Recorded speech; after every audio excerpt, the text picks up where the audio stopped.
top down, smoking on a fat cigar. Cool breeze in my head, bittersweet smoke flying through the air. It's the way I feel, smoking on a fat cigar. Look at sweet mama watching me play guitar. She got long black hair and she's smoking on a fat cigar. Black silk stockings and the finest of white. Those curves and that stomacher, she looking so fine. It's the way I feel, smoking on a fat cigar. Fancy clothes, diamonds, and big fine cars wouldn't be the same without a big old fat cigar.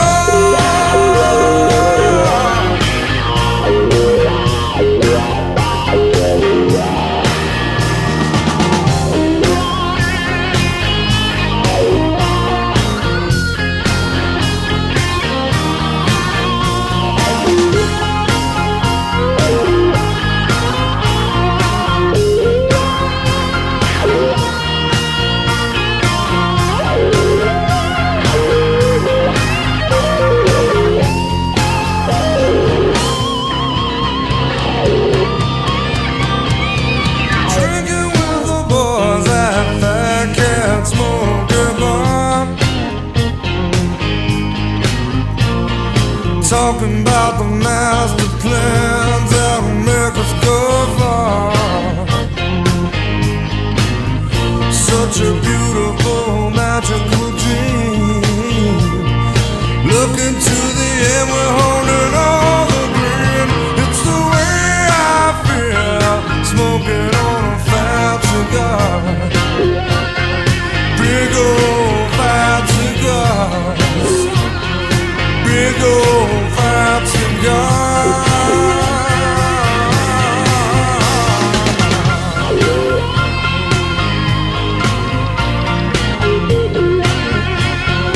Big old fat cigar. Fat cigar.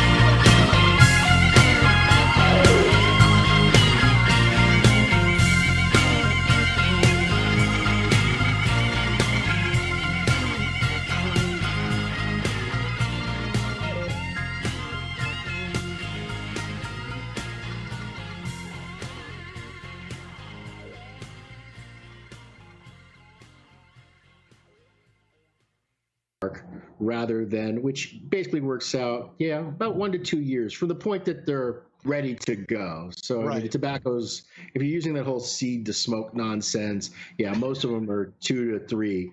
But I don't tend to like working with older stuff. So that's what Exclusivo is about, is to see, hey, could I make a blend using old tobacco or well-aged tobacco, and that I would like. And then the second one was Naka Tamale, and Naka Tamale is a farm style blend. There's only 2 tobaccos in the whole cigar. And I mean, all of the filler comes from one tobacco from one farm. It's all from the same plant. There's one tobacco and all the filler at all. And this was the way that cigars used to be made back in the, the 50s and 60s. These very complex brands that we have now that have 5, 6, 7 tobaccos in them, that wasn't commonplace. Cigars were much, much simpler. And that's the way Cuban cigars are even to this day. There's a crop that's certified as filler crop each year, and there's a crop that's certified as the wrapper binder crop each year. And Cuban cigars are comprised of these particular crops. So that's what Naka Tamale was about. The Now Leave Me the Hell Alone, which is the Lancero, is just because I don't like Lanceros. So it was a question of, can you even make a Lancero that's worth smoking or buying? And this particular one, isn't actually a challenge to me. It was actually a challenge to someone that I work with. One of the factories that I produce cigars at is Nicaraguan American, Noxa. And they're the ones that manufacture my Mi Querida, my Umbagog, and some of my limited stuff that I've made over time. And the master maker there, his name is Raul Diesla. And Raul Diesla is a very experienced cigar maker. He started working at a factory. Well, he started, sweeping and picking things up in a factory where his mother was actually a worker. And wow. His brother is Esteban Diesla. And Esteban Diesla is the guy that used to be the production manager over at STG in Nicaragua, and now is the one that actually is the general manager of Skip Martin and Mike Rosales' Roma Okay, sure. Pico Sueño. And then Raul Diesla, he went on to work for Davidoff as a maker. And then he was like a demo roller internationally. He did pretty much what Pete Garcia did, travel the world and, show off making cigars. And then at one point he was a demo roller in the United States. And he's worked in a bunch of different places. But the last place he was the production manager at AJ Fernandez's factory in Nicaragua. And we ended up bringing him over to Noxa to be the GM at Noxa from there. So, Raul has never, to my knowledge, well, I know for a fact, he's never made a brand ever. He's never had a cigar that was a Raul Diesla cigar. So you have this guy that's been doing this for, roughly 25, 26 years. And, he runs a factory that, is producing 60 to 80,000 cigars a day. But yet he never does anything that isn't at the request of a customer or a client or somebody like me that's saying, okay, this is my tobacco, this is the blend the way I want it done, this is how I want it done, and then he executes it. Right. So I, about 2 years ago, said to him, hey, Raul, I want you to make a blend for yourself. Make a cigar that you would want to smoke. And his first response to me was, okay, well, what do you want it to be like? And I'm like, no, Raul, you're missing the point. What I want you to just pick all your own materials, create your own blend with no input from anybody. Don't ask for anybody's opinions. You just do whatever you want to do. Right. And to be honest with you, he kind of sucked. For like a whole year, he didn't do it. So every month, I'm in Nicaragua every month, and I ask, hey, how are your blends coming along? How are your blends coming along?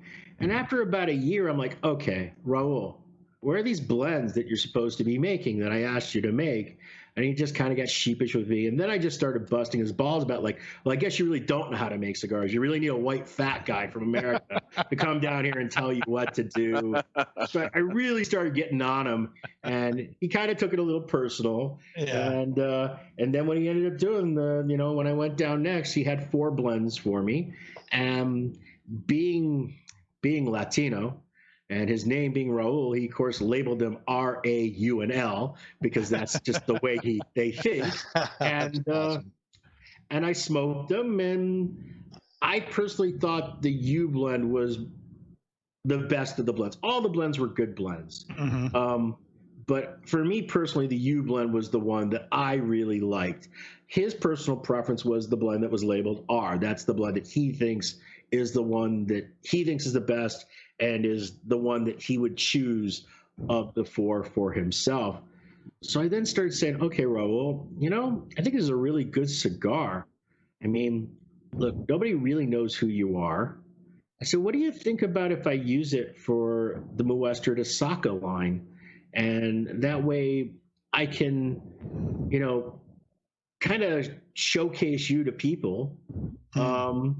But at the same time, it fits with the Muestra concept because it's a personal challenge. It just wasn't a personal challenge of myself in this case, but it was a personal challenge of you.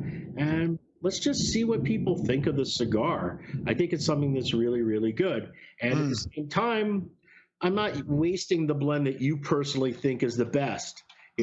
You think the R blend is the best, and we can put that on the back burner. And if people like the U blend, well, then maybe it'll lead to something down the road where you can make a Raul Diesla cigar, and not that not meaning that I would end up actually selling it. I mean, sure. I don't own it. I mean, it's their factory, and so they could make whatever brand they want out of it, or I could help them make a brand and do whatever. But this was just basically the concept. And when it was coming to naming the cigar, one of the things that's very common in our business, and it's kind of a double-edged sword.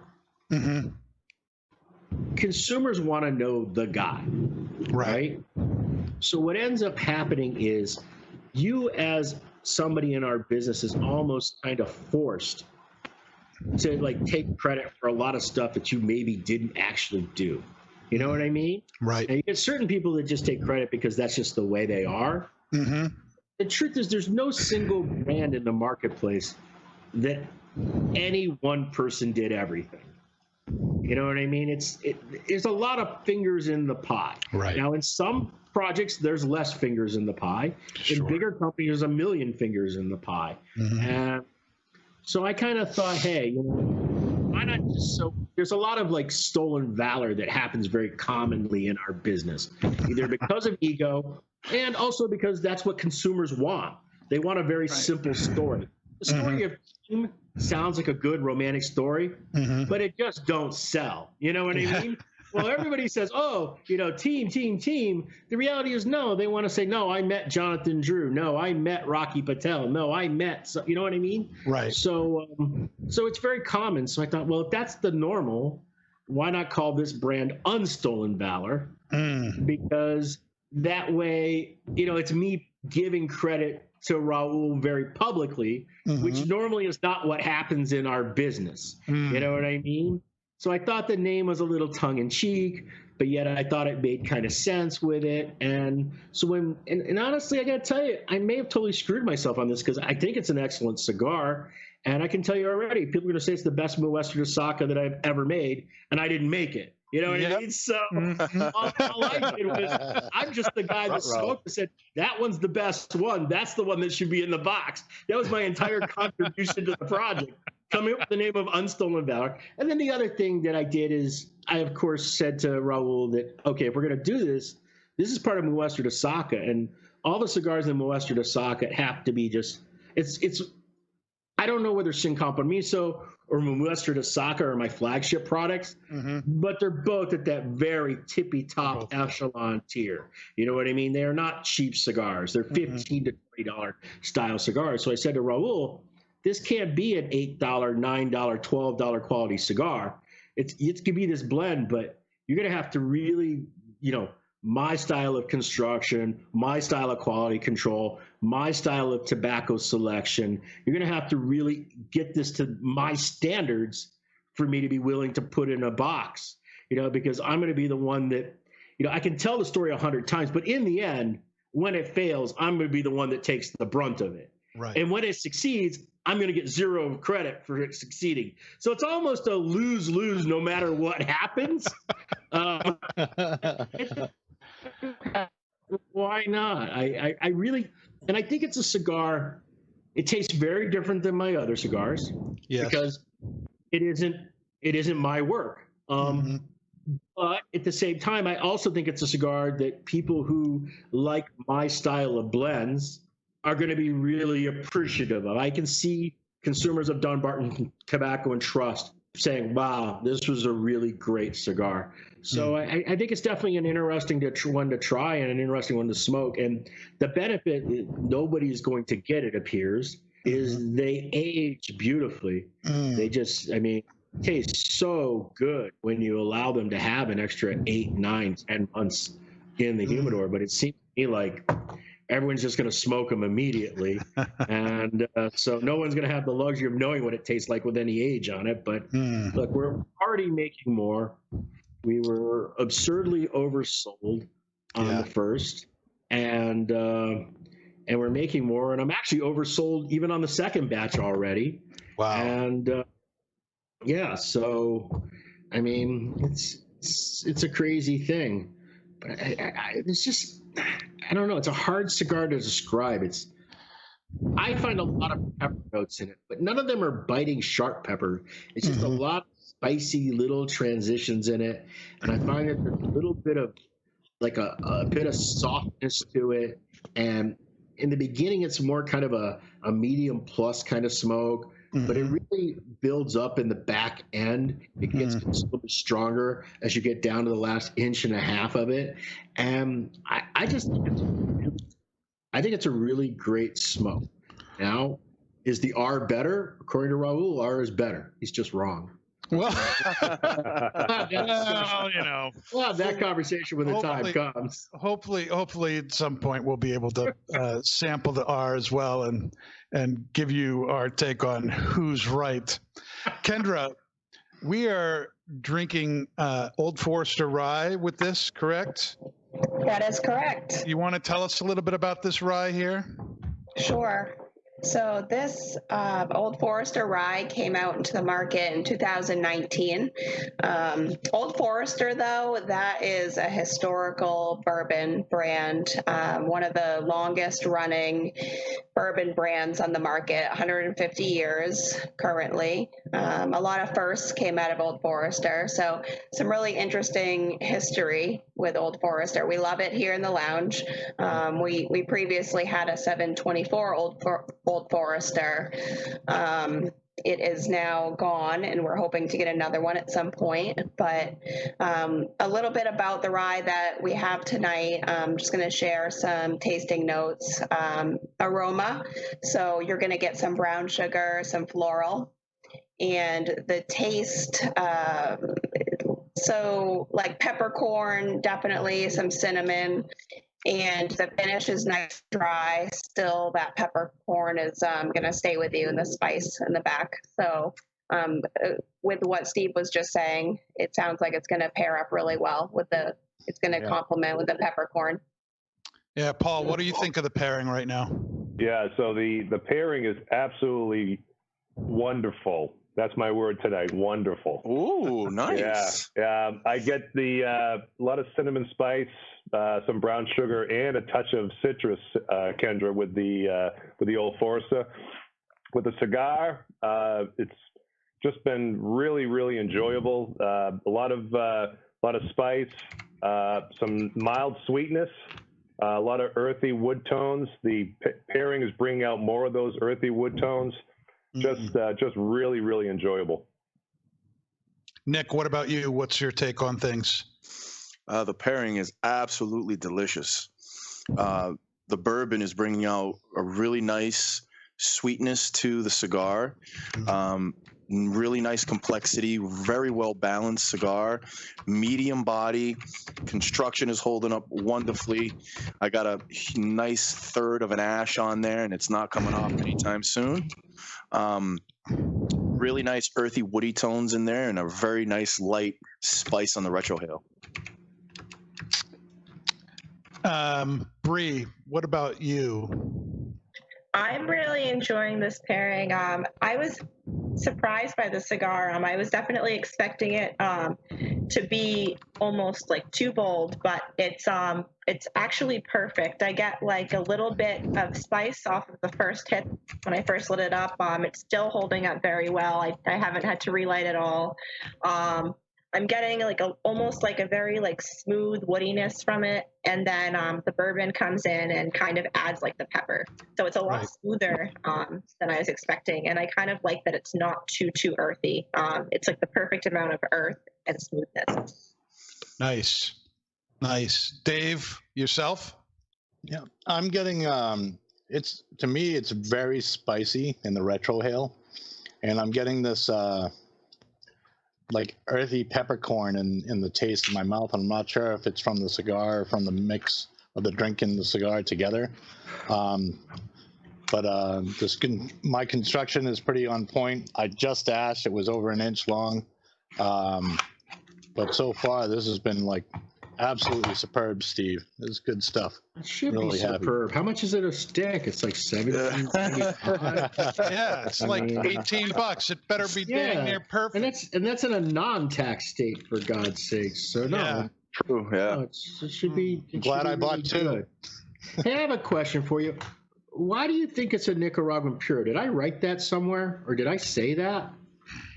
Well, I went on, trying to research this for my own notes.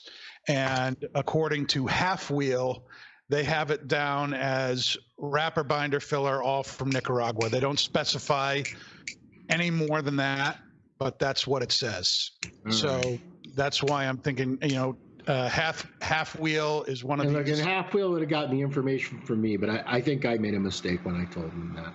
So I want to go back and look at it. I have a lot of different notes, and I want to make sure I have it right before I challenge myself. I mean, it's definitely primarily Nicaraguan, but there may be one other ingredient in it, and I just want to double confirm. Okay.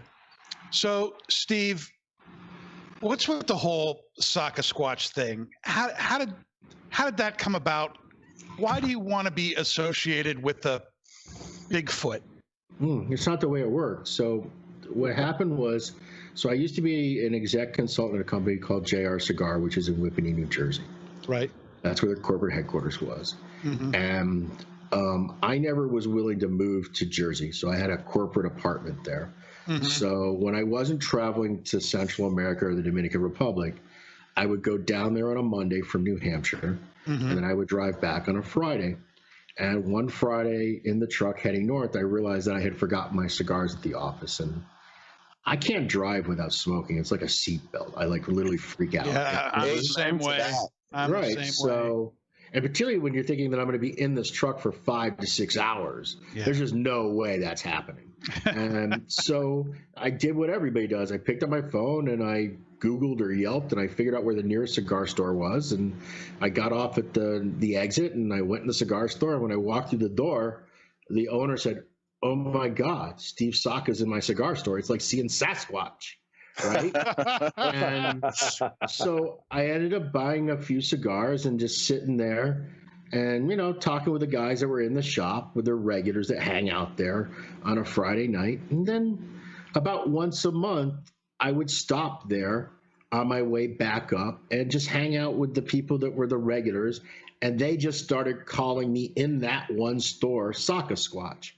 Now, regretfully, that owner's passed away and the store is no longer there, but that's where the name came from. But it wasn't like some nickname that I made a big deal out of or shared with anyone. It was just a local thing in that one little store. Yeah. Fast forward 20 odd years, I have a good friend of mine. His name's Jerry Smith, and what Jerry Smith does is he gets really cheap shit made in China. That's what Jerry Smith does for a living, and all sorts of crap. It doesn't even matter what it is, but that's what he does. He's a facilitator. He's a developer. He's a creator. He's a guy that gets, you need something made. What cheap China crap? From China, he's a guy that you can go to, and one of the things that he gets made is he gets bobbleheads made for like Major League Baseball.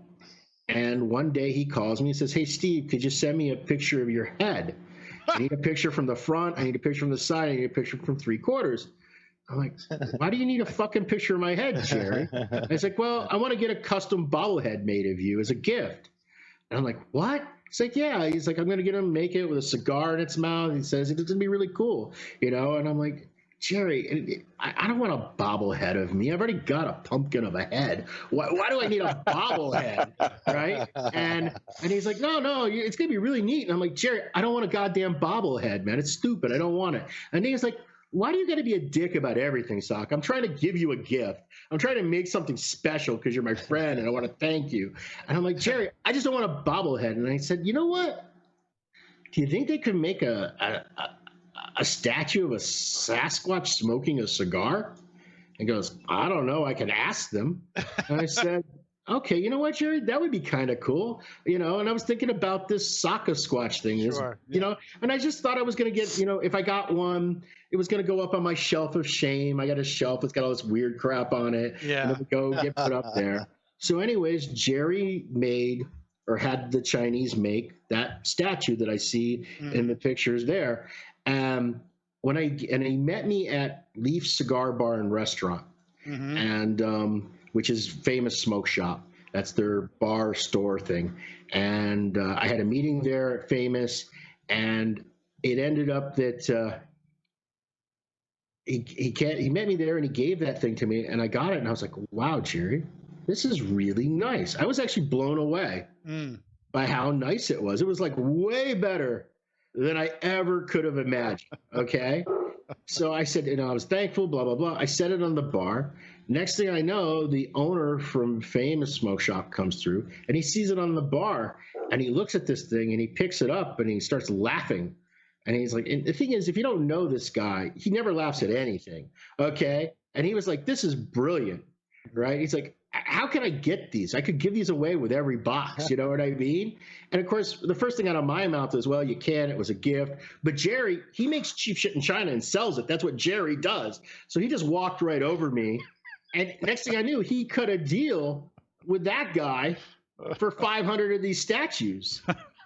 And because of the price that guy was making, and Jerry's my friend, I got 500 more for free. Yeah. So cheers to that. Right. So basically, Famous ran their deal where if you bought a box, you got one of those. And when he got through his 500, I then just started using them. Uh-oh. And that'll be that. And next thing you know, I'm in I think I've gone through nearly 4,000, 5,000 of those things. Wow. It is crazy how many times I have reordered Saka squatches. You're making bigger ones now, right? Yeah, because what I had retailers buying the one. There's a Sasquatch statue that one of the garden gnome companies makes, and they were drilling holes in it and putting cigars in its mouth, and making them as a POS display in their store. Like, well, that one isn't even branded. So if we're going to do this, let me make one that actually has the name of the company on it, So they have been wildly popular. They are completely worthless. They do absolutely nothing. But there's just something weirdly neat about them. It's hard not to smile when you see it. And for me, look, you get all sorts of cheap crap when you buy cigars. Right.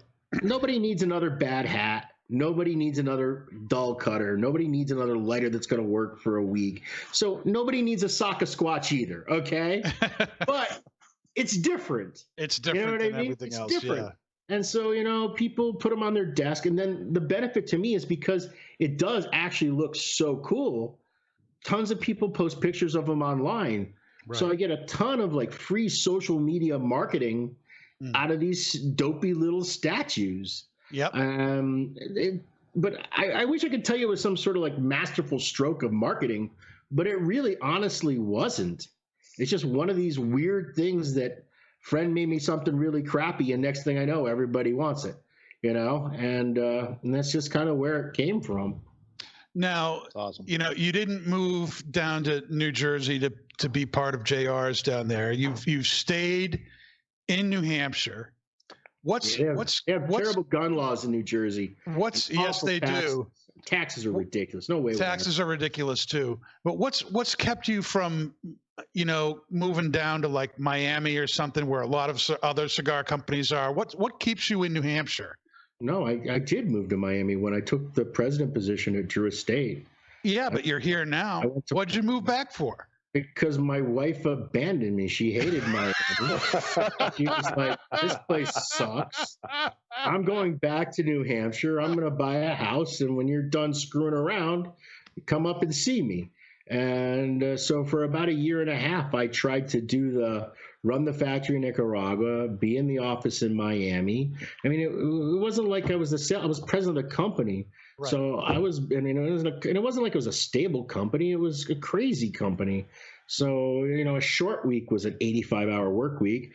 And now I had my wife living in New Hampshire, and it just wasn't practical. So I tried to do it for a year and a half. I took a corporate apartment down there. But in the end, I just couldn't do it anymore. And I ended up making the foolish decision of staying with my wife and left a great gig. So, and now I'm here freezing my ass off. Yeah, so, yeah. It's not that cold right now. No, not right now, but I'm with Steve. I'd go back to Florida. New Hampshire's a great state to live in. Terrible state to be actually a real cigar manufacturer in. Yeah. I have to go to Nicaragua every month normally. COVID's ruined that. I have to go to Mexico and the Dominican and Ecuador and Brazil. And I mean, you just couldn't get any more difficult.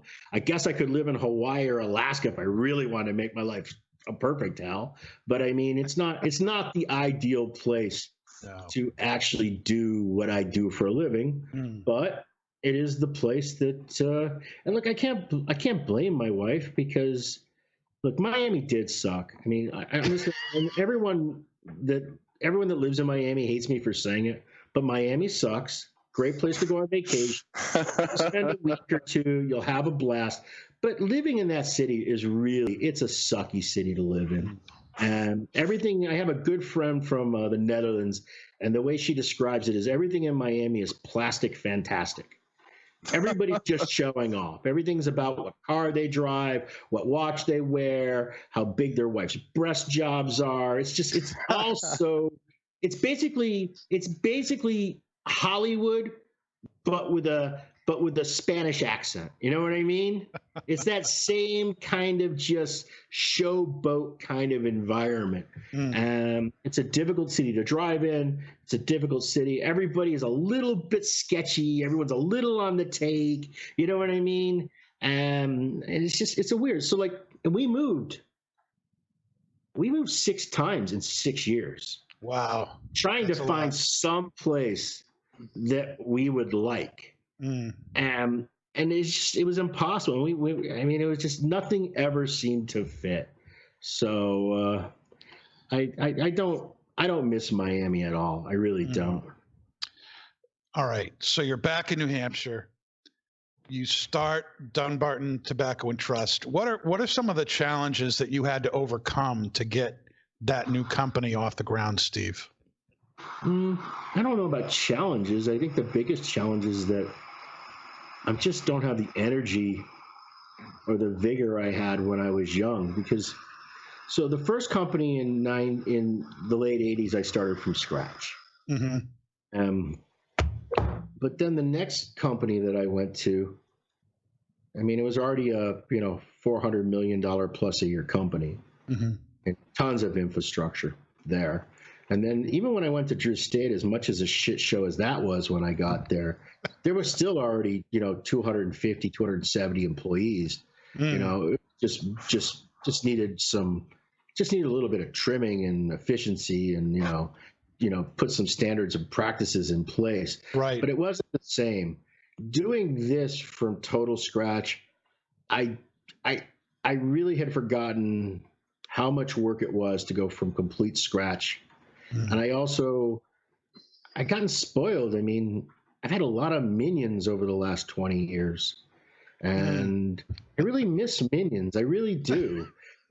People where you could say something and give them kind of the marching orders and directions, and they would just go and execute. You know what I mean? Yeah. Whereas now it's like everything.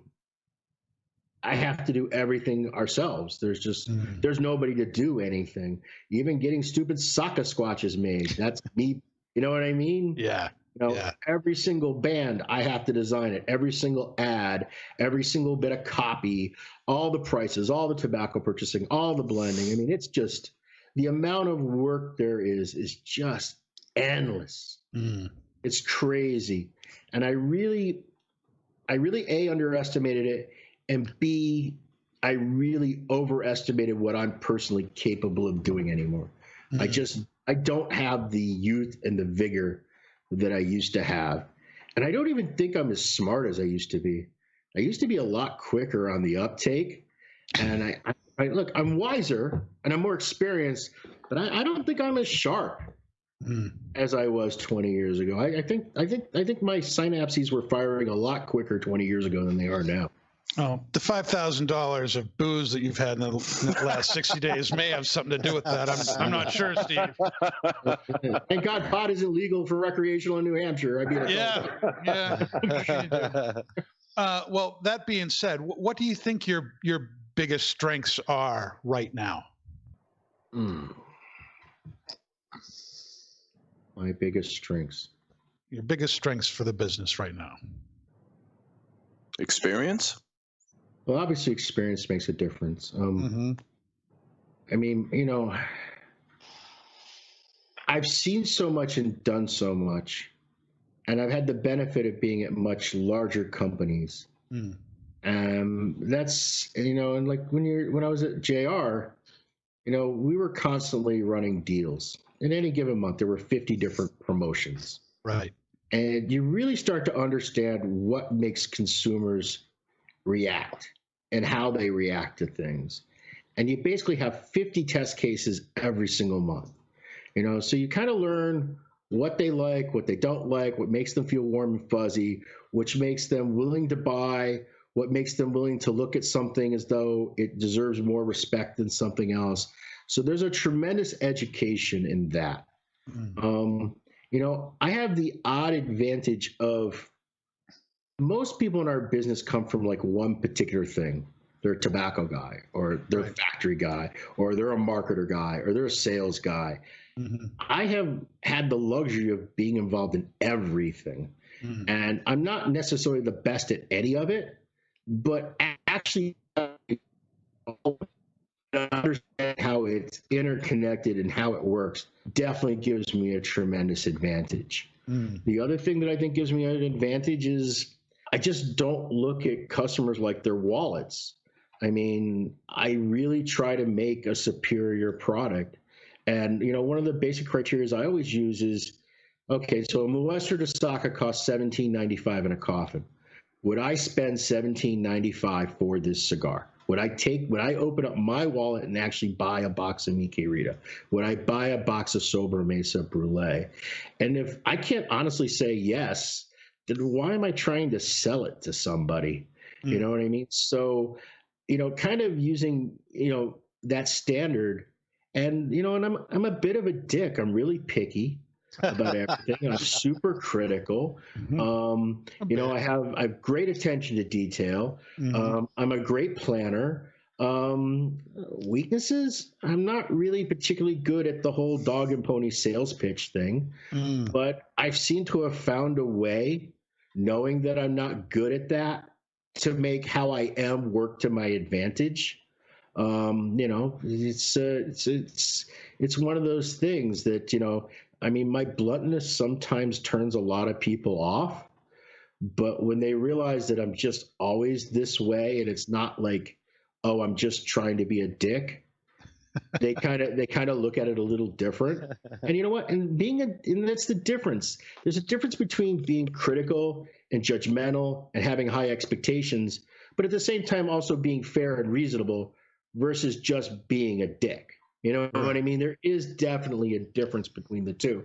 And I think if you talk to most people that have worked for me over the years, and people that I fired, even people I fired have said I was the best boss they ever had. I don't know what the hell they're thinking, but you fire the guy and he still thinks you're the best guy he ever worked for. I mean, and the thing is, I'm difficult to work for. I am. I'm very demanding. But I'm not demanding in a way of anything that I wouldn't expect of myself, and I'm not unreasonably so.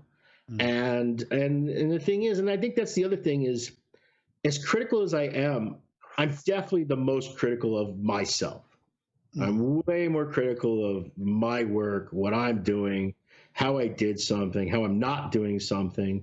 I mean, you always feel like a little bit like a failure, So that's definitely a driving thing. I mean, I don't know. Why the hell does anyone buy anything? Who knows? I couldn't tell you. How has these last couple of months dealing with this COVID-19 stuff and social distancing and factories having to shut down, stores having to shut down, how have you had to adjust your business practices and how you operate in order to keep going in this time? Well, oddly enough, I mean, for a lot of companies, they decide to go a very deep discount route to try to maintain sales. Right. And you did not. I did not. And I'll tell you why I didn't. The reason I didn't is because it doesn't make sense to me as a retailer to buy something because it's cheap when you're closed. You know what I mean? Or when business is bad. So logically, it doesn't make any sense to me. And it's already a thin margin business, and I'm going to make the situation even worse. So it seemed to me that, and this has kind of been the philosophy of the company from the beginning, we're not really all that aggressive with sales. I mean, look, we have our very first New England rep in 5 years. Okay? It's taken us 5 years to finally hire a guy to actually sell cigars in New England. I've kind of just taken this kind of more organic approach to things. And I've taken that approach because I understand that my products are a hand sell. Well, yeah, cigar geeks know who I am. The average consumer has no clue. They never will know. And even if they do, they don't give a flip. You know what I mean? And then that's something that people lose track of. So in the end, the product has to live or die on its own, and it has to build demand. And the way it builds demand is by it being really good. Yeah, you can really sales team it out, and you can really market the crap out of it. But how many times have we seen that? And it gets hot for a little bit, and then it just goes away and it dies. And there's no value in that. The only way in our business that you make money is when you get a product that people are willing to add to their rotation, buy it on a regular basis, recommend it religiously to their friends, or regularly to their friends, I should say. You know what I mean? So you can't buy that, you know? It's something that just ends up happening, or it doesn't end up happening. So I kind of took the same approach to this COVID situation. I didn't really freak out. And I think if you were to ask retailers, I was talking to one today, I mean, they've been getting tons of sales calls, and look, we reached out to our retailers, but we just really haven't been uber aggressive about it. And oddly enough, and I was telling you guys before we started, we're having a fantastic month. Right. And we took a hit in March. We took a little bit of a hit in April, but not significantly so. And our sales are significantly up. And yeah, they're up with the online guys, but they're not crazy up with the online guys because I wasn't willing to extend the deals that they wanted. And I don't blame them. I mean, for saying, hey, you know, I'll give you X if you give me Y. It's perfectly within their prerogative, but I just simply said, guys, I can't do it. And it turned out to be a really good choice for me. It's been very difficult from the logistics side. Shipping has been a real problem. Everything is very slow to go into NECA, and everything seems to be slower even coming out of NECA. So that's kind of put a kink in things. The other place that I'm really running into problems right now specifically is with packaging. Packaging is a real problem. I have stuff that I desperately need, and even though I ordered it back in January and it would have all been delivered at the end of March, they're all closed. And then this printer opens, but then he can't get the gold powder because the powder manufacturer's down. Oh, he can finally find the powder at another place, and he's able to buy it, you know, gray market from that guy, but now he can't get the paper because the paper guy is down. So I'm going to run into a scenario that if sales continue the way they are now, I'm going to run out of packaging for like Sober Mesa. Now, I'm hoping I have enough in inventory. I'm hoping I have enough, but the truth is, best case scenario is I'm going to get it 90 to 120 days later than what I should have gotten it. And, you know, that's something I can't do anything about. So even though I have cigars ready made to go, I won't necessarily have vistas and seals to put them in the boxes. And I know the consumer listening to this goes, well, who cares about the box? Just put it in a bundle. But that's just not the reality of how this works. You know what I mean? If we could put everything in bundles and it would sell the same, we would love to do that, because for us, packaging is a total sunk cost. It's a pain in the ass. It requires you buying things from all over the world and getting them all dumped into a third world country. I mean, it's a nightmare what goes into packaging cigars. So if we could get away with not using packages and doing fancy boxes, we would love to not do them. But the reality is people are just unwilling to pay what the product costs if you don't present it in a way that is equitable with what the product actually is. Yeah. The other thing that I'm, you know, on the flip side, it's been great not traveling as much, but it sucks not being able to go to Nicaragua. I mean, because normally I'm there every month, and I haven't been able to go there March, April, May, and now the first date that I might be allowed to go is June 1st. But I don't think that that's even going to hold true because I was supposed to be allowed to go on May 1st, and the Nicaraguan government announced on May 1st they weren't allowing anybody that was non-Nicaraguan into the country. So I don't know when I'm going to get back there again, which is causing a problem. It's causing two problems. One problem it's causing is for all the new developmental stuff that I was in the middle of, because none of those projects are moving forward. And it hasn't caused a major problem yet in quality control. But the thing is, no matter how good your partners are, they need to be yelled at on a regular basis. You know what I mean? You need to go there and look and go through these things over and over again. And that's really what ends up happening when I'm there every month. It's not that they need me to make cigars. No, they know what they're supposed to do. The blends are done. Everything's done. The way we make them's done. Everyone's trained. Everyone knows what their jobs are. But the reality is, if you don't go and do oversight and quality checks and point out these little minor things, those little minor things, they start to stack up. And you get a year down the road that it was just a year ago because you're not actively engaging. So I'm starting to find this. I'm not uneasy yet, but man, if I can go to Nicaragua for another 3 months, I'm gonna have some real problems because, look, I can't compete on price. All the big factories have all the advantages there. I can't compete on sales team, and I can't compete in marketing dollars.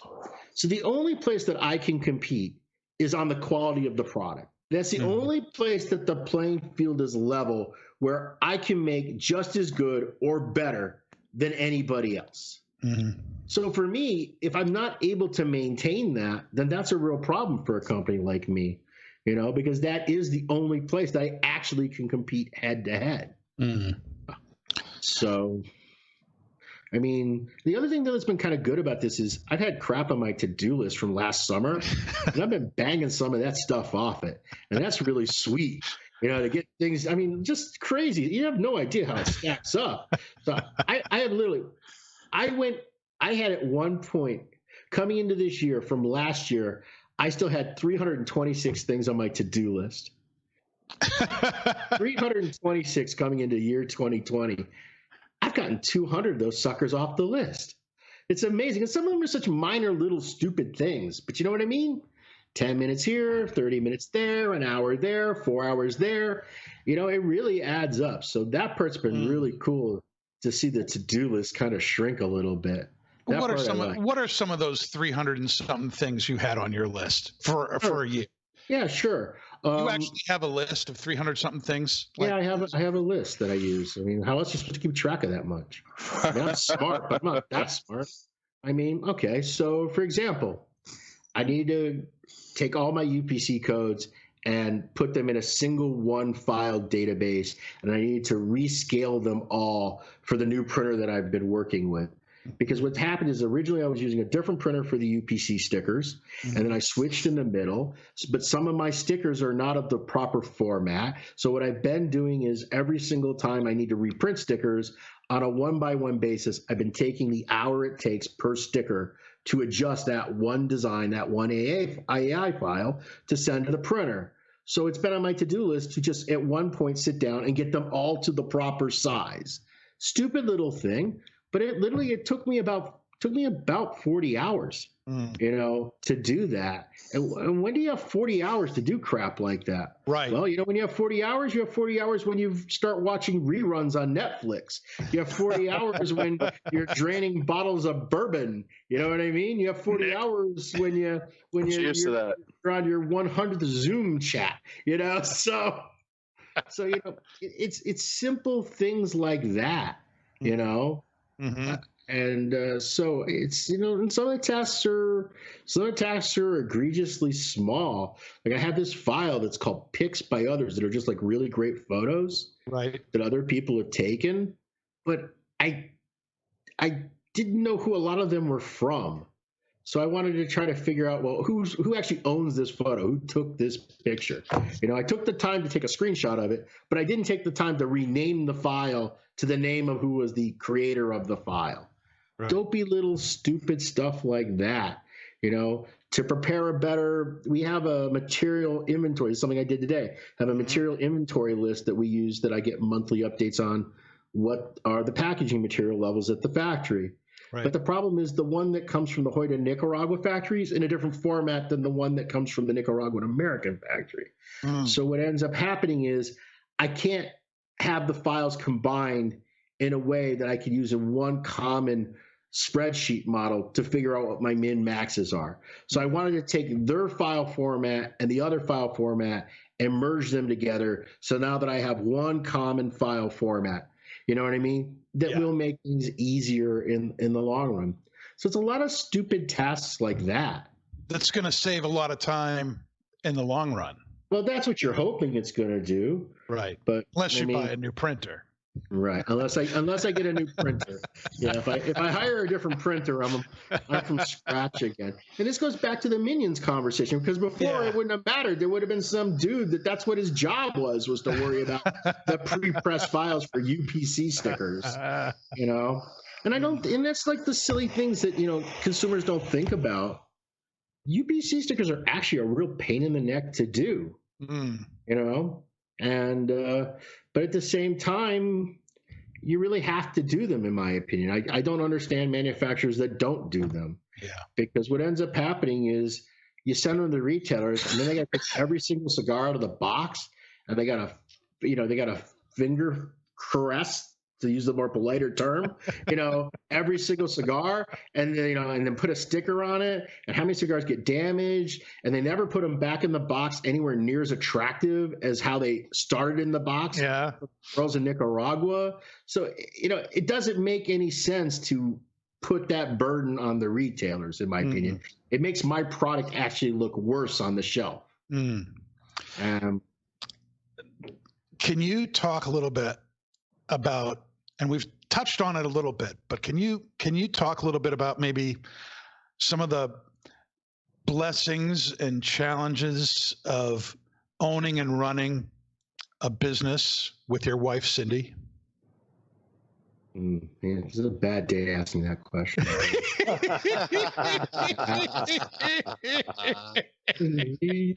You just couldn't have picked a worse day for that question.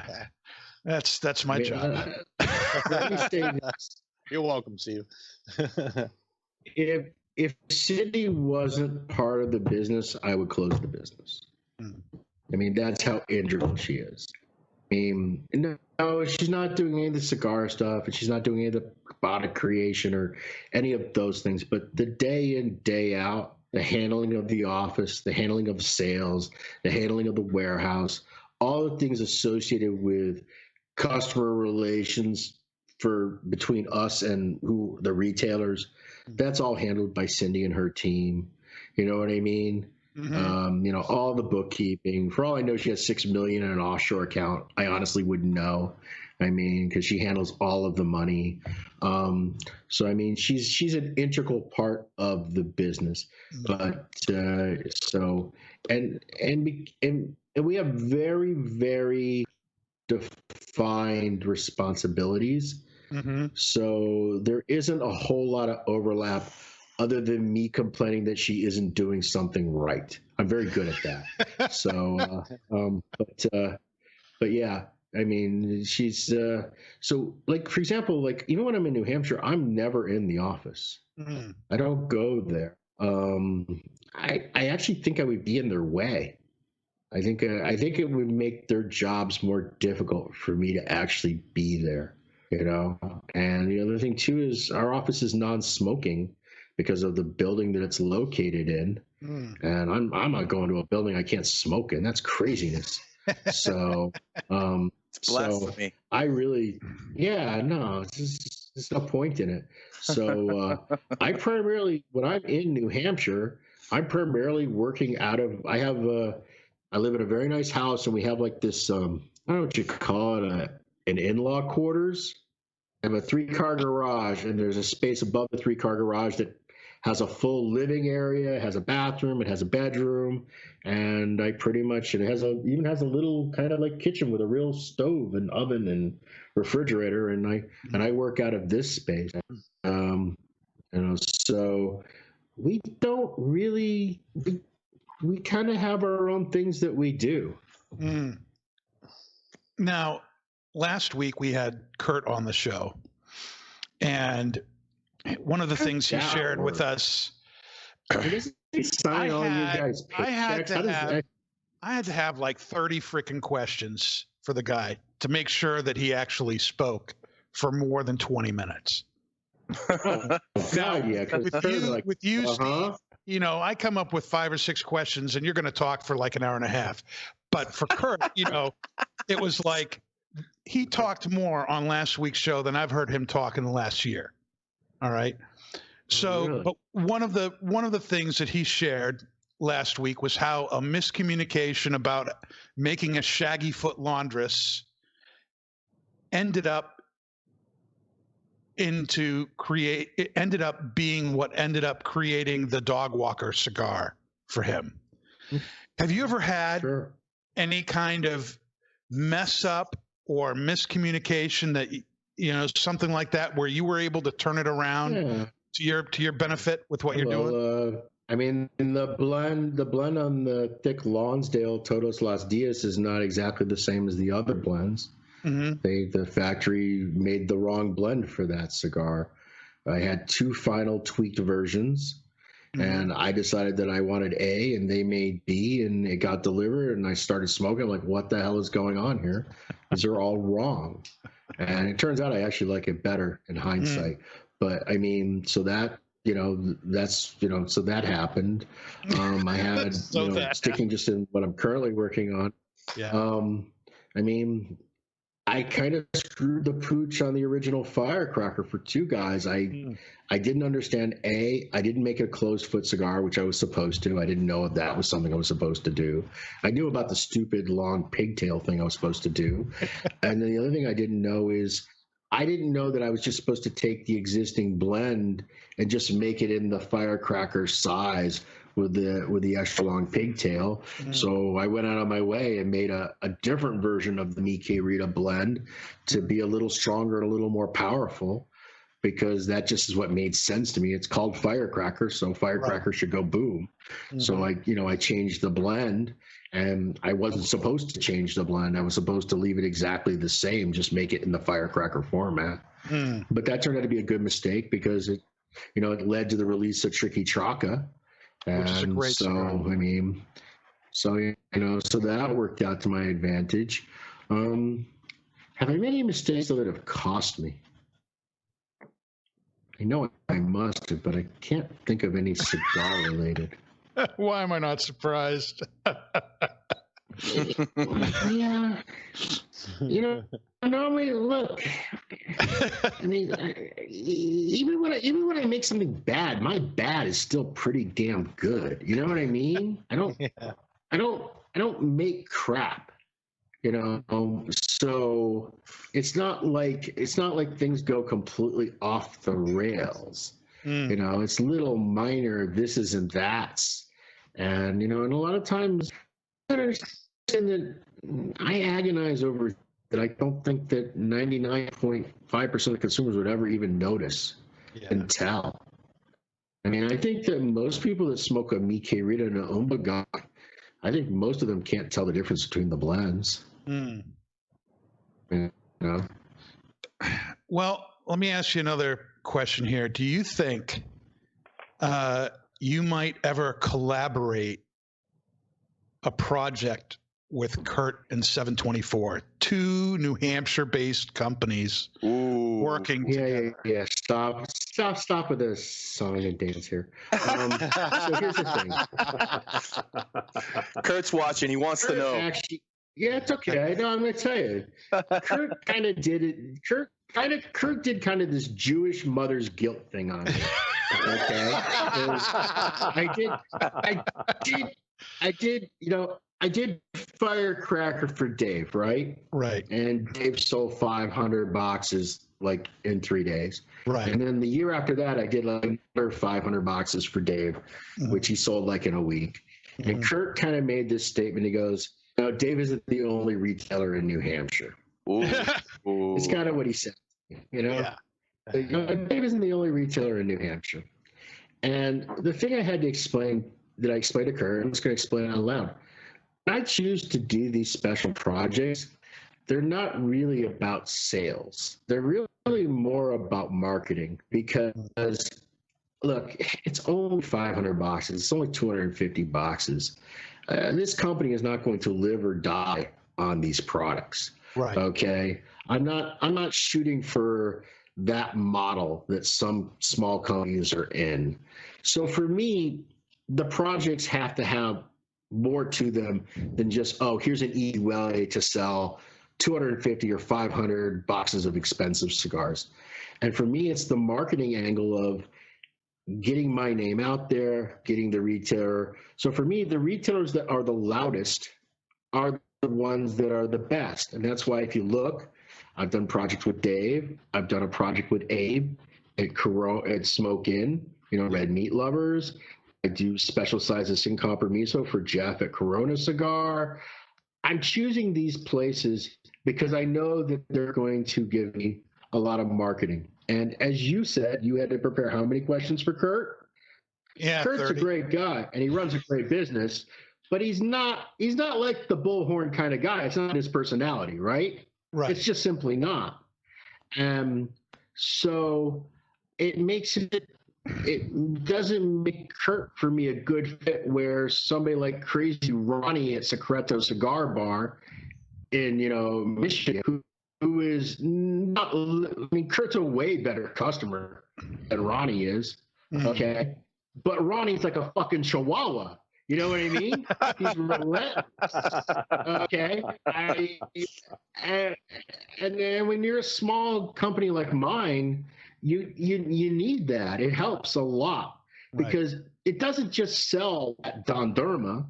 It exposes people to my name, which then makes them go into another store and ask, "Do you have any cigars made by this Saka guy?" You know what I mean? There's a spillover effect. It's not just selling 250 special somethings. Right. And the other thing too about those projects is I have to be very careful with them because most companies treat those like they're easy money, but I actually treat them like they're tremendous risk. Because I know that my most loyal customers are going to be the ones that go out of their way to buy something like Frog Juice from Riverside Cigars, okay? Who would never, ever buy from that guy at Riverside Cigars ever. And the only reason they're doing it is because it's got my name on it, and they're expecting it to be great. So it has to be really great. You know what I mean? Because you don't want to disappoint the guys who are going out of their way to get these special products. So I put a lot of time into them. So I'm not making a lot of money because it's so small to begin with. I'm making even less money because I'm putting a lot of time into it because it needs to be really special so I don't disappoint my most loyal guys. So I need the marketing end of it to be great. And I can't do that. I need the retailer to do that. And so for me, as much as I love Kurt, he's not really the best guy for that kind of project, and as much as Twin Smoke Shop is a great store. Now, let me say this, though. Kurt's my friend. So what I proposed to him is I said, would you be okay if maybe I take a special size for your 724? Just one SKU in a particular size that you could sell all the time. I'd be happy to put my name on it if you want my name on it. You know what I mean? Because that's his brand that he owns. You know what I mean? So that's something where Kurt is obviously going to be a much better marketer of 724. And it's a way for me to do something. And it's actually one of my things that's on my to-do list that has sadly been waylaid because I'm not able to go to Nicaragua because, it has to be really, really special. Now, whether it'll come to fruition, I don't know. We've had a casual conversation We have both agreed to the in concept, but we haven't gotten to, does he like what I'm doing? He doesn't like what I'm doing. Is the price good? Is the price bad? Because that's one of the things. I'm just not a cheap date, and that was one of the things, I had to say to him, Kurt, you're going to have to understand that this may not fit in the price point of your current realm of products, but he seemed okay with that. But it's one thing to say you're okay with it in theory. It's another thing when you actually look at how much it costs and whether he thinks that the 724 consumer would be willing to buy it or not. I don't know. So I'm hoping that sometime in the future, I'm going to be able to make all of this happen and he'll be happy with it, because it's not that I don't want to do something for twins. It's just kind of the way things work out. And the other thing too is, I'm booked solid with these projects. There's no less than 100 retailers in the country right now that want me to make something for them. Oh, sure. It's crazy.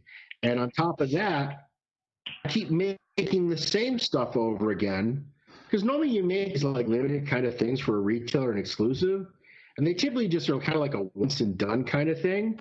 So like I've done Firecracker twice for Davis. Doing it again for him this year. He ordered another batch of firecrackers. There's never been a single manufacturer who's ever ordered 3 times in a row from. I'm going to be the first one. I've done 3 runs at Don Derma for Ronnie. Who would ever think that a cigar that's okay, unless you retrohale it, would be something that people would actually be willing to buy? You know what I mean? It's like, and pay $16. You know what I mean? Look, it's a great cigar if you retro. It's amazing. If you don't retrohale it, it's good, it's decent, but it's not thing really amazing. But when you retrohale it, it's fantastic. The Red Meat Lovers, I ended up doing that as a one-off project, and then I ended up repeating it, and now I'm making another Red Meat Lovers for a 3rd year in a row. So I have these things that, projects that I think are like a once and done kind of thing. They just keep having customers that actually genuinely want to buy it, which is a good thing.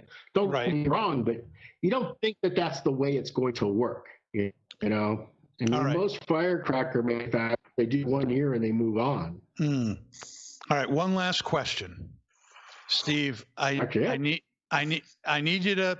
We've been talking a long time. It's been over an hour. You got to settle something.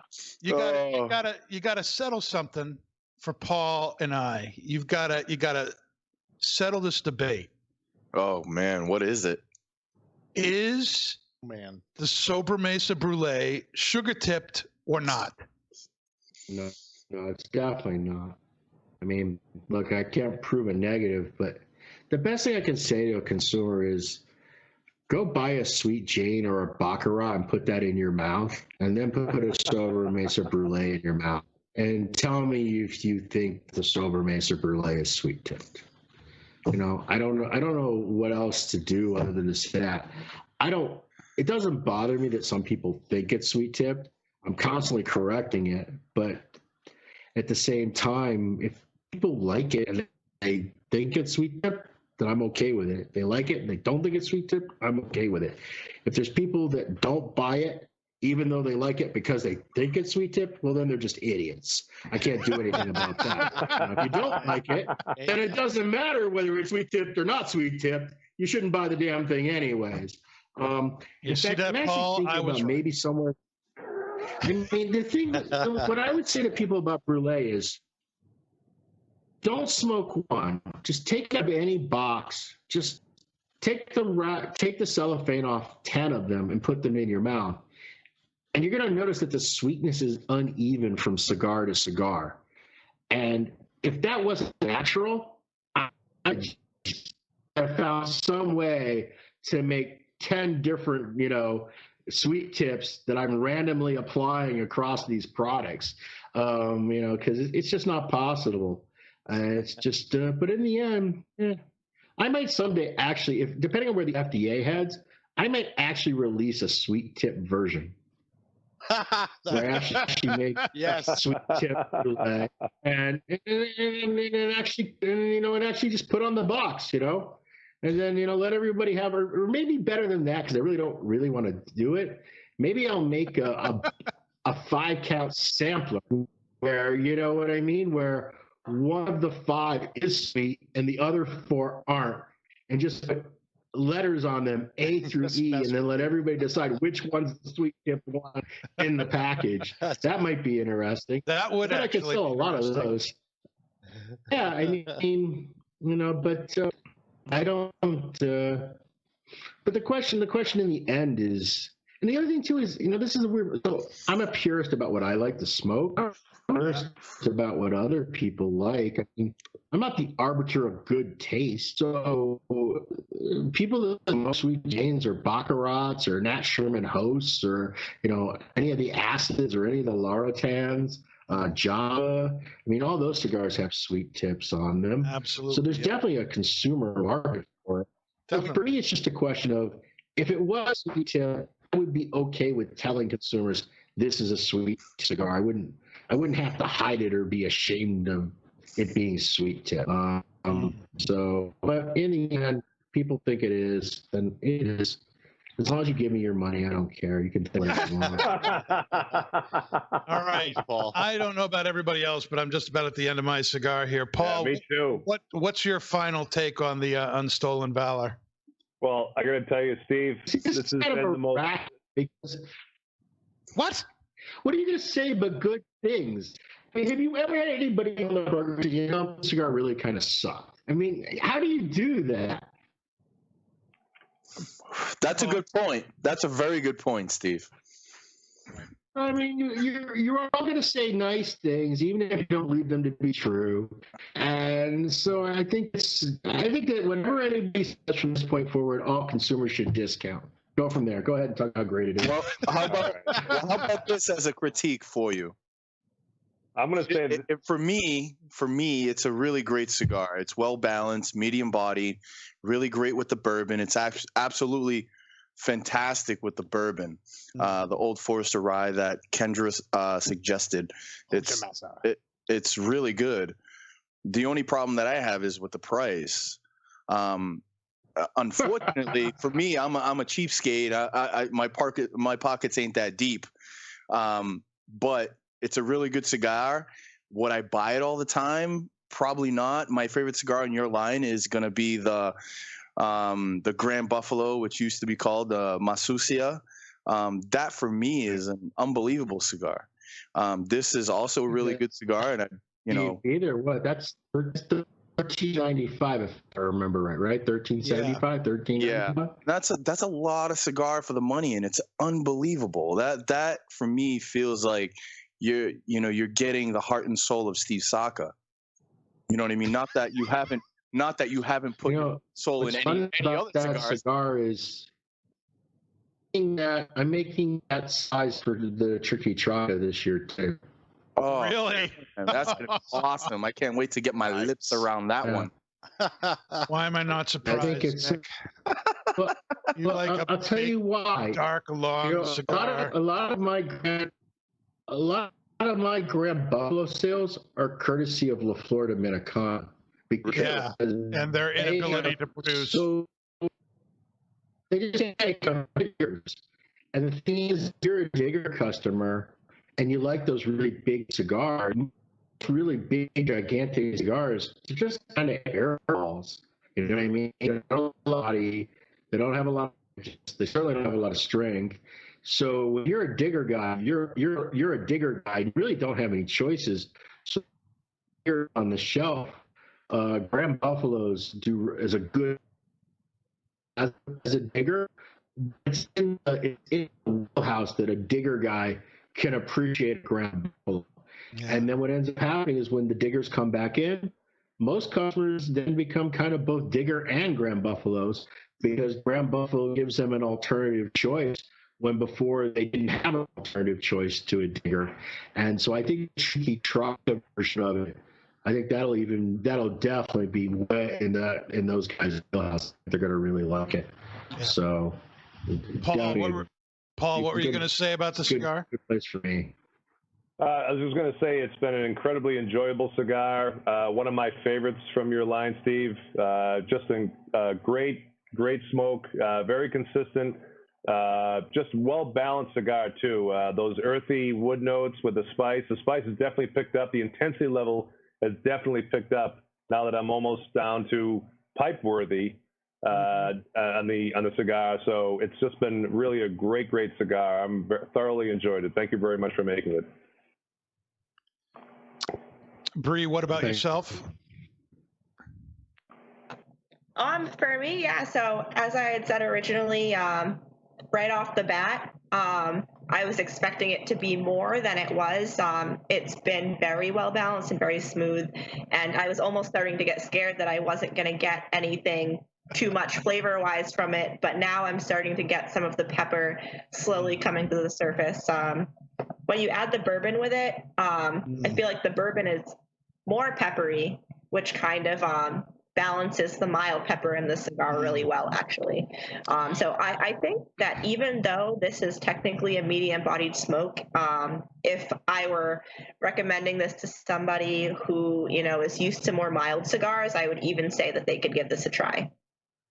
It's very well balanced. Interesting thing about blends. So I make a lot of what I would consider full-bodied cigars. But I don't make a lot of uber peppery cigars. I don't make sharp biting style cigars, and a lot of that has to do with smoke. I'm an addict. I smoke 8-10 cigars every single day. So as soon as I finish this, I'm checking my pocket for the next cigar. So I like cigars to be strong, satisfying smoking them, but I always want them to leave me craving a little bit. And when I smoke something like a Digger or a La Flor de Dizzle or a Roma Craft Neanderthal, it makes me feel like I got to take a bit of a break. And I don't want to take a bit of a break. It's just not. So even my strong cigars don't tend to be biting, sharp cigars. I don't really have anything in the portfolio that I would consider to be a real pepper bomb. I like that. You hear that, Nick? His cigars don't have bite. Oh, okay. I never had out of all. I've smoked all his cigars, and I've never had any of that bite. I've always had a little bit of, and you guys are laugh because that's like my thing. But I've never had any bite on his cigars. It's always that nice subtle pepper note in the retrohale.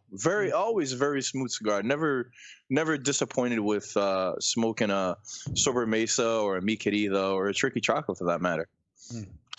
Kendra, what do you think about your pairing tonight? How do you think this went? I think it went really well. I'm pleasantly surprised that the rye held up with the cigar, and the flavors definitely were complementing. And it sounds like you guys all were on the same page as me. So 2 thumbs up. Yeah, I'd have to agree. This pairing, I think, really brought out a lot of good stuff in the cigar. Dave, what about yourself? I'm really enjoying the pairing. Again, the Potion Master came through. I think the cigar is absolutely, completely enjoyable. My favorite is the retrohale. So you got like this peppercorn thing that I just can't get over. I'm absolutely loving it. 2 thumbs up for me, man. All right. Well, I love this cigar too, and it is funny, Steve. I think this is my favorite Muestra De Saka, and it's the one you didn't blend. So I don't know what that says. Yeah, it's a lose-lose. But my favorite Naka Tamale of the line, Naka Tamale is my favorite. That's a good one even too. more than a unicorn. Naka Tamale better than unicorns. Really? Yeah. Yeah. I mean, separate of the whole price factor and all the work that goes into a unicorn. Oh, but sure. If I had a choice, look, I still want to smoke a unicorn, but for me is an occasional thing. Where a Naka Tamale, I could smoke a Naka Tamale every day. I like them a lot. Well, Steve, thanks for being with us tonight. We really appreciate it. You were awesome. Thank you, Steve. We appreciate you. Yeah, thank you, Steve. Very much. No. Pleasure's all mine. All right, guys. Hopefully, see you. We'll have you on again. Don't worry about it. You'll have another chance to share all things Steve with us. That would be great. I'm going to bounce out. Have a great night, everyone.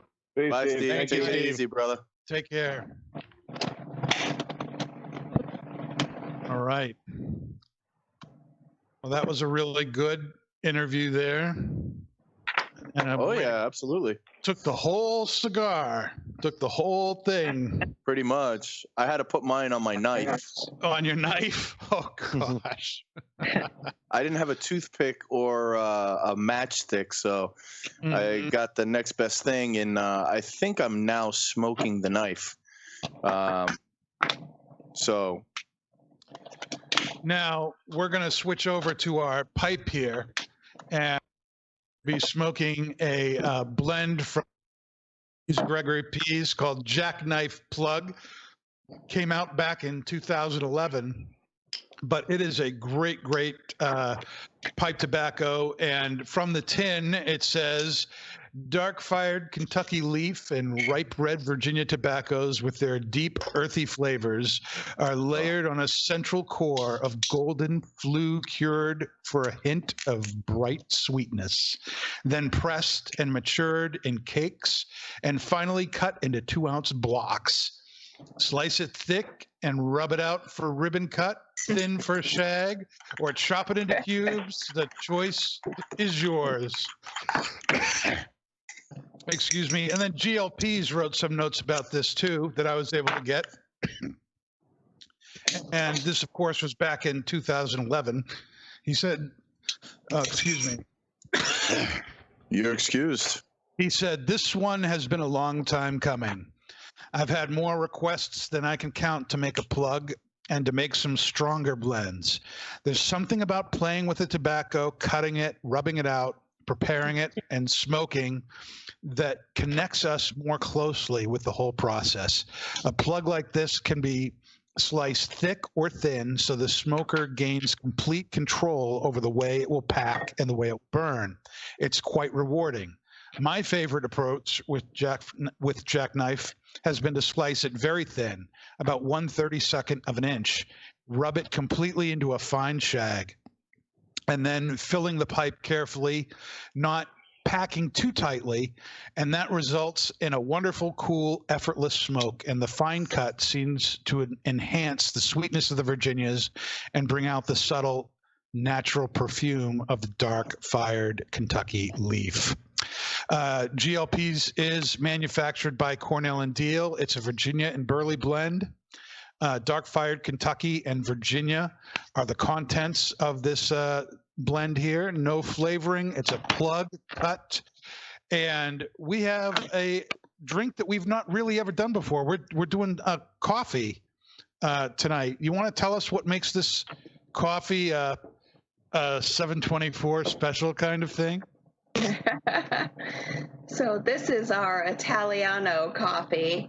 It's special because it has Disaronno and Frangelico. So, I think if you were to spike up a coffee, you'd go for the Irish typically. So it's something a little bit different, something that's going to come across a little stronger. There's no Baileys in it. And it was my first thought when I tried this tobacco the other day. I was like, this would really go good with a coffee, I think. So. Oh, yeah. This is a great coffee tobacco here. What are our initial thoughts here on the Jack? Oh, you're all right, Danny. Hello, Rona. Maybe I have the Rona. I don't know. I hope. What do we think? What do we think of the pairing and Let's hear it from the tobacco? And let's hear first from Dan Bree have this the Rona? Oh man, so I think this being my 5th tobacco blend that I've smoked, what I'm liking about it is that I'm getting the smokiness that I mentioned that I like, but I'm also getting a little bit of a mature sweetness kind of. It's almost, I haven't taken a sip of my coffee yet, but I feel like it's going to pair well just because of the fact that, coffee is bold and strong, and then you add a little bit of sweetener, but it's kind of like a sweetness that has a little bit of wood behind it. And I think that this tobacco is very indicative of that. I'm getting almost like a slight plum from it. with a little bit of like mesquite campfire on the back of the tongue. So nothing about your grandfather's fishing trips into the mountains? Not this time. No. This is more like you know, we go on a camping trip and like grandma makes like a nice smoky cake. I don't know. Nice. Grandma makes a nice smoky cake. Yeah. Are you heading into your log cabin, Bree? Oh, I'm about to. It's the season. Kendra, what about you? What are your thoughts on the pairing here at the outset? I think it reminds me more of like a ski trip. Sweaters and boots. Yeah, sitting by the fire with my pipe and my sweet coffee. Yeah, totally. Dave, what about yourself? I'm really loving the pairing with the coffee because I'm kind of like a coffee whore. I love every pairing we do, Dave. Not every pairing. I'm In the really beginning, I was not really up to snuff on my bourbons and whiskeys, so which is a lot. I'm enjoying them a lot better now. Well, I get like a lot of sweet wood from the pipe tobacco, and the pairing with like the coffee, I think, really brings out a really nutty quality in it. But I like how it's starting out. It's really nice. Paul? Well, I got to tell you right now, I'm a coffee purist, and I never. I love my coffee. I love my coffee specifically in the morning, and it's black, maybe just a little bit of coconut creamer, but for the most part, I don't put anything spiked in there. I already told Kendra that if I can't sleep tonight, I'm blaming her. So, but I do have to admit, it is a very, very rich, smooth coffee. The tobacco is on its own. It's lots of that Virginia sweetness, the dried fruit, some nice earthy wood notes as well, a little bit of spice. The coffee is bringing out more of the earthy wood notes for me. Very, very nice. Very, very, very, very good tobacco. Nick, what about you? Well, I tell you, I'm after this. I'm not a coffee drinker, so the coffee is going to keep me up pretty much through the night, and I'm going to be all nighter here. But it brings out some really nice earthy tones with some nice sweetness alongside with it. It's brings me back to, when my great grandmother used to give me her coffee. You're pulling a Brie. Yeah, pulling a Brie. Oh my gosh! But for real, because back when my great grandmother was alive, she used to drink black coffee all the time, and I used to get some from her, and I used to put a ton of sugar in it, and that's the only time that I drank it. And this kind of the coffee with the Disaronno, it kind of brings me back to that. So it's really nice, reminiscent about that. The tobacco really kind of doesn't really bring me back to anywhere, but I would probably have to concur with Kendra about almost like a ski trip type of feel in it. It's really, really nice. Really nice, sweet, earthy tones in there. A little bit of spice, a little bit of wood. Very, very, very nice. I like it. This would go really well with a hot toddy too. Oh yeah. This would go very well with something like that. This is, to me, it's very rich. It's very dark, earthy. There's this kind of smoky sweetness to it that's really, really nice. And kind of going along the lines with what other people have said. The first time I smoked this myself, I said, this is the kind of thing where you really want to be kind of nestled in your nice leather chair in front of the fireplace and just having some of this to keep you warm. This is a great winter smoke here. It's very, very nice. Definitely not an all-day smoke. Medium plus, I think this is, as far as strength goes, but very, very nice. If you're looking for a stronger tobacco that's not Latakia based, this is definitely something that you might want to try. And I did, for the first time, having read GL Pease's comments about how he cut it up, I really did try and cut it very, very finely, do the shag and fill up the bowl. And it's smoking very differently than I normally have it, which is I normally have it more of a traditional ribbon cut kind of a length or width, I should say. And it's amazing how things change when you cut the tobacco differently. And I'm really enjoying it. A lot of times I'll take it and cube it and throw it in there like that. And that burns slower and it burns a little bit longer and the flavors change a little bit more that way.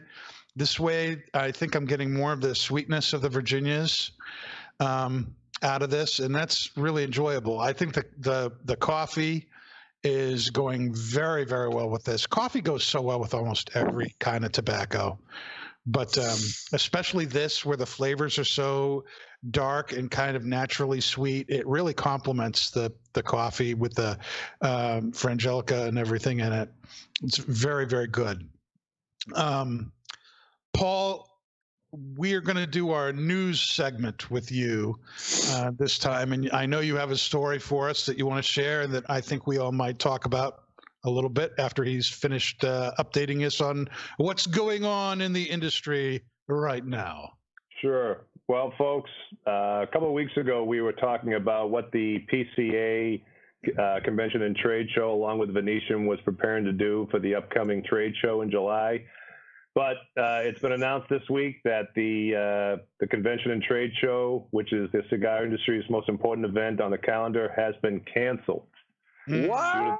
Due to the COVID-19 pandemic. Scott Pierce, who is the executive director of the PCA, stated, after much deliberation and careful discussion of every aspect of our annual convention and trade show, the PCA board and the associate member advisory board have made the difficult decision to cancel our current event scheduled in July. The annual event is an important fixture in the premium tobacco industry, and we were very excited to bring the whole new experience to the industry this year. However, the public health and safety of our attendees, staff, and volunteers outweighed any other consideration on a collective decision-making process. Even before the coronavirus pandemic, this year was already going to be trying for the Premium Cigar Association and its trade show. Back in January, don't forget, 4 of the largest manufacturers, Altadis, Davidoff, Drew Estate, and General Cigar, announced that they would not be attending the event. Shortly after that, other companies such as Phillips and King pulled out. In short, the trade show floor was actually going to be on track to look radically different even without the coronavirus pandemic. Now, those 4 manufacturers take up almost 20% of the trade floor space. Which is how they make a lot of the money too. Correct. To put on the show. Yeah, and other companies were even talking about cutting down their footprint inside the convention center too. So it really was on track to look completely different for those who were going to attend. As recently as last week, which was less than 70 days out from the trade show, the PCA had yet to even offer registration for the event, which would have further complicated the overall process. Since April, Half Wheel, which is where the story came from, had surveyed over 200 listed exhibitors and determined that further dropouts were imminent. And this is really where I think the story is going to go. Those exits were due to both health concerns as well as cigar manufacturers skeptical that the retail stores at the trade wouldn't provide enough purchasing power to make it worthwhile. And that's because of the stay-at-home orders. And as a result, cigar shops in most states were forced to either close their lounges or their stores outright. So no PCA this year, which is really sad. Yep. That's, and I have a feeling this had a lot to do with the fact that retailers. The whole point of the PCA was to get retailers and manufacturers together. where they could have direct contact with each other and take advantage of buying together and stuff like that. But I really think in the end that for this year anyway, this is probably the best decision they could have made, because the trade show is not a cheap thing to do. It doesn't occur at a convenient time of the year, especially here in New England. Summertime is the height of the business for the cigar industry here in New England. And for the last several months, shops have had to struggle to stay open, if they stayed open at all. So then to take all of that capital and then throw it into going to the trade show, I think would not have made a whole lot of sense. So I have a feeling that there are a lot of stores that are maybe even breathing a sigh of relief. I still think, and maybe Paul, you can say something to this too. I have a feeling that a lot of these manufacturers are still going to offer deals and things, online and over the phone with customers without having the trade show going on. Yeah. And I think that might be what kind of helps things get jump started once stores are able to open again. I mean, we were really only able to open our doors to customers on, what was it, the 11th? The 11th of May was the first time we could actually have people back in the stores. So things are just beginning to pop back out, and stores are just beginning to open up again. So I think I'm happy that this is not something that owners now have to incorporate into thinking how are they going to operate in the middle of this. What do you all think? Yeah, I think you're right, Dan. I think there is going to be a collective sigh of relief for the industry. They even said, and I didn't mention it in the article, but it did say that they would be working with their retail partners to, and they didn't get into detail, but they said they would definitely be working with them probably through a remote access or other ways to create the deals that they normally would be getting without the travel and expense necessary to go out there. So just like what we're doing here now, to bring this show to our listening audience, they're going to be doing something very, very similar to their retail partners to help promote and create the deals that they normally get at the show. Right. Anybody else have anything they want to add to that? I feel like even though consistency is nice, and even though it's something that people look forward to every year, I almost think that having something so rare almost makes it more worthwhile, and that the following year's convention is going to be even greater just because of the fact that people are missing out on this year's, and it's almost going to give people more time to come up with new ideas and to prepare and to really, make the next event a great one. So yeah, I think that there's that to be said for it. Yep, that's one big silver lining in the cloud here. I think that you have all that much more time to think about how to make the show enticing for retailers to come out to. Right.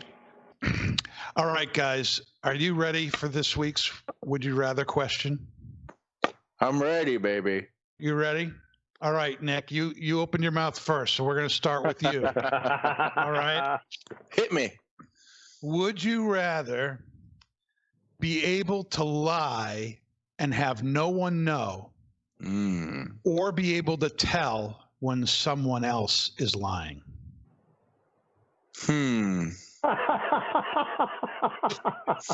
That's interesting. I'd probably go with being able to tell if somebody else is lying.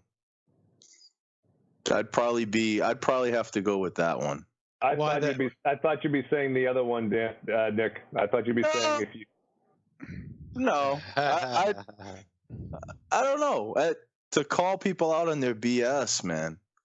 There's a lot of people in the world that fluff the truth or don't tell the truth or tell you stories that are completely not even true, and I'd just be like, oh no, that's a lie, that's BS, and just call them out on it and make them tell the truth.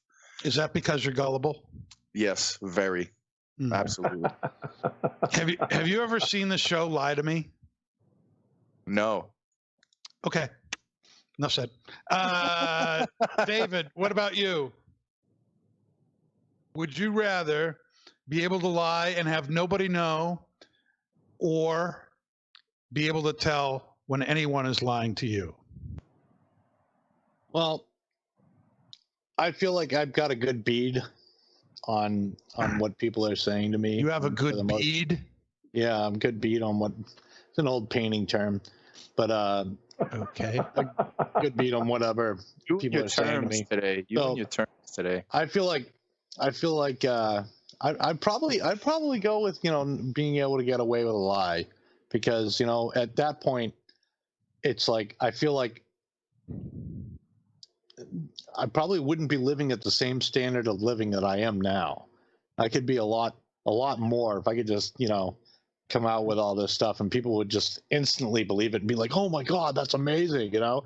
And I don't know. I think I'd roll with it that way, you know? Yeah. Kendra, I'm really interested what your answer to this question might be. She wants to tell a lie. Tell us, Whiskey Loves Me. Do you want to be able to lie or to know when people are lying?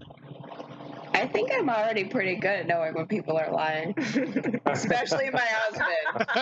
Oh, Matt, if you're watching, beware, brother. Beware. His nickname, and he's very aware that his nickname is the Master of Lies. So I catch him every time. So you'd rather be wanting to lie to him and him not know, since he's the master of lies. Yeah, I mean, I'm a pretty bad liar, so but I'm really good at seeing when other people are. So. Bree, what about yourself?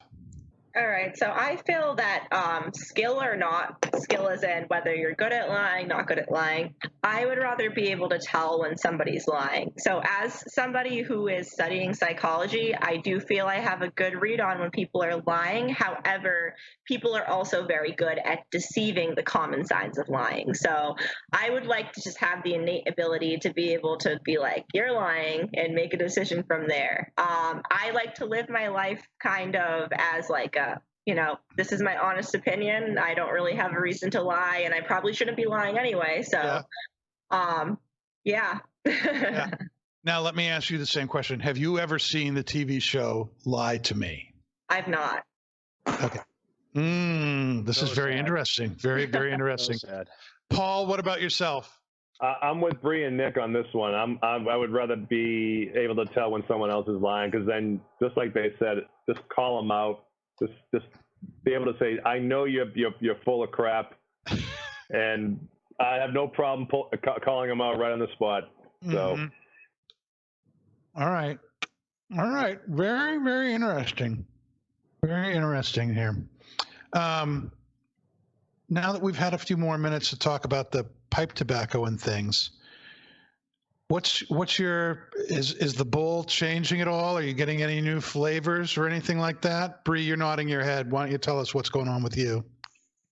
So it's going to sound weirder than anything I've ever said before. No, Are you lying? No, Bree? not. Am I? I've been eating a lot of smoked salmon lately, and I'm kind of getting not the fishiness, no fishiness, but I'm getting a lot of the same type of smoke that I get from the smoked salmon. Oh boy! If you have smoked salmon, but you take the salmon out, yeah, that's the kind of smoke I'm getting from this. Just the smoke. A crisp and like mapley sweet smoke. So mesquite was the right word. Yeah. Mesquite. You're getting some mesquite from this. That's. I'm gonna put that on a shirt. I'm gonna put that on a shirt and wear it. What on a shirt? What are you gonna put on the shirt, Nick?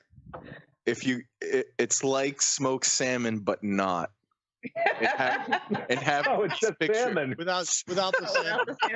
It's like smoked salmon, but without the salmon. You're right, Bree. That's the most weird thing I've ever heard you say. Or I can say nothing fishy. Nothing fishy. Paul.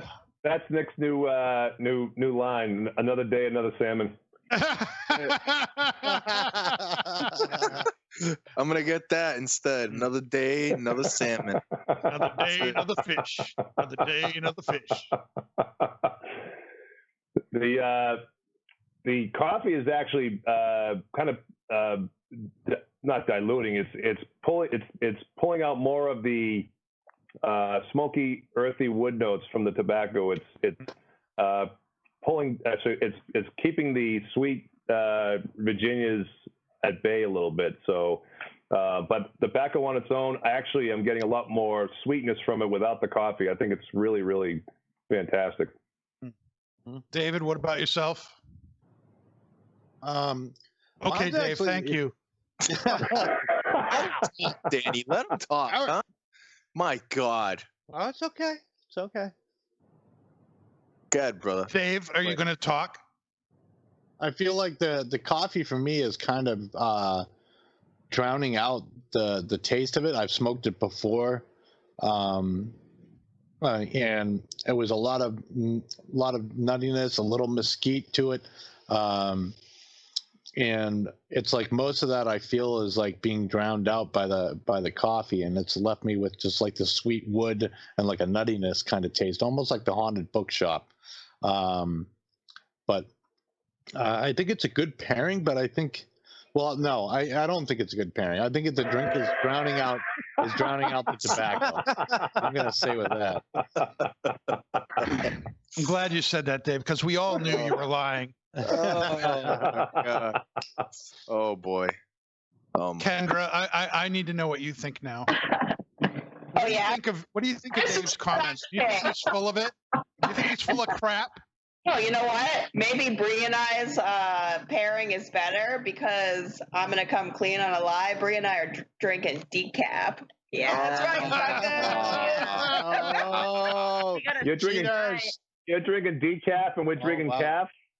Yeah, because we have to wake up an Instacart. So. Did you guys say something in chat about us being like coffee liars or something like that? It was bourbon. Oh my God. No, Kendra texted me. She's like, bourbon? We're not drinking bourbon. We're drinking rye. And then Bree goes on this whole thing about bourbon. I'm like, is she drinking bourbon? Like, what's going on?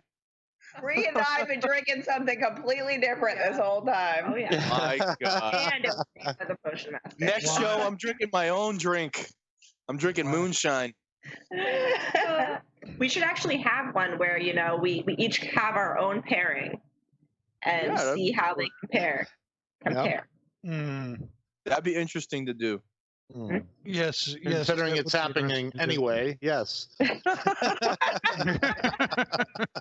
Master of Lies #2, right over here. My God. Oh my goodness. Well, this has been one heck of a show. It's been one long episode here. Next week we're going to be smoking Tatuaje's 2020 TAA release, which I'm very excited about. I've already had a couple of those, and I'm excited to know what other people think here on the show. And we're also going to do a bulk tobacco again that's doing very, very well here at Twins that we want everybody to know about, and that is Haunted Bookshop by Cornell and Deal. And that is another Burley Virginia blend. Dark Fired Kentucky is a Burley, but it's been smoked. It's been fire cured. Salmon. It has not been fire cured over salmon. It has not been. That's not there at all. Ask Bree about it. There is that smokiness to it. That's where it's coming from. And our pairing's got to be like Danny, salmon sushi. Your mic is cutting in and out, brother. What's that, Nick? Your whole good on my end. The whole left side of your body is completely gone, Nick. You look like an evil Teletubby. Just That's what gotta it's do going to something be. about yourself. Yeah, What it's see, going to look, be. his What do you want me to face do? I is don't know, his man. Stop moving your arm. Stop moving your arm. There. I don't know. It's the camera, man. I don't know. What It's do you want not me to do? It's yeah. I don't know what to say. Put those floodlights on your face. Dude, I'm not putting they'll blind me, and I'm not going to be able to go into work in the morning. So, no. Well, there you have it, people. Another episode of Not Just Blowing Smoke, just down the tubes. Off the rails, baby. We hope you've enjoyed this episode, and pick up the Tatuaje TAA 2020 and some Cornell and Deal Haunted Bookshop for next week's show, and we're looking forward to seeing you then. Until then, stay safe, stay thankful, and stay smoky, my friends. Bye, everybody. Bye, everyone. Thank you. Another smoke, another day. Take it easy. Another salmon.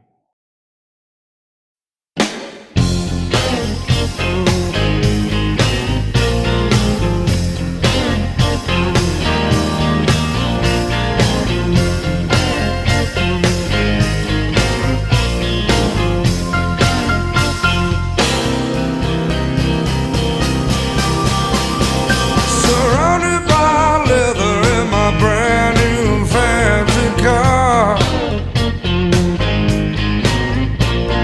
rolling with the top down, smoking on a fat cigar.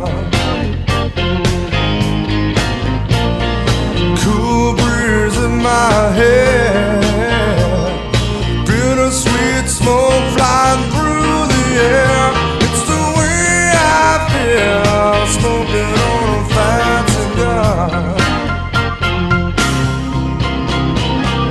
Look at sweet mama watching me play guitar.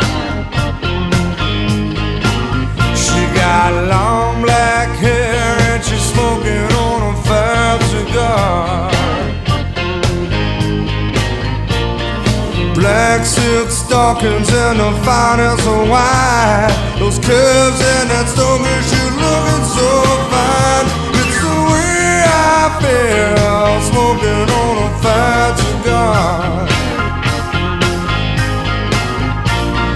Fancy clothes, diamonds, and big fine cars wouldn't be the same without a big old fat cigar.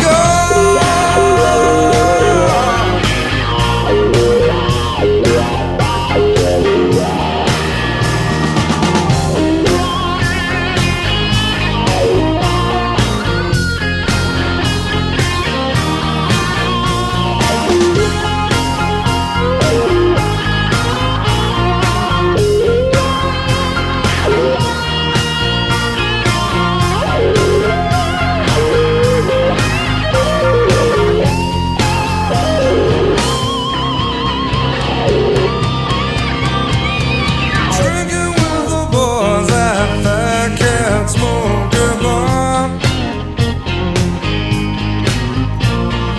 talking about the master plans that'll make us go far. Such a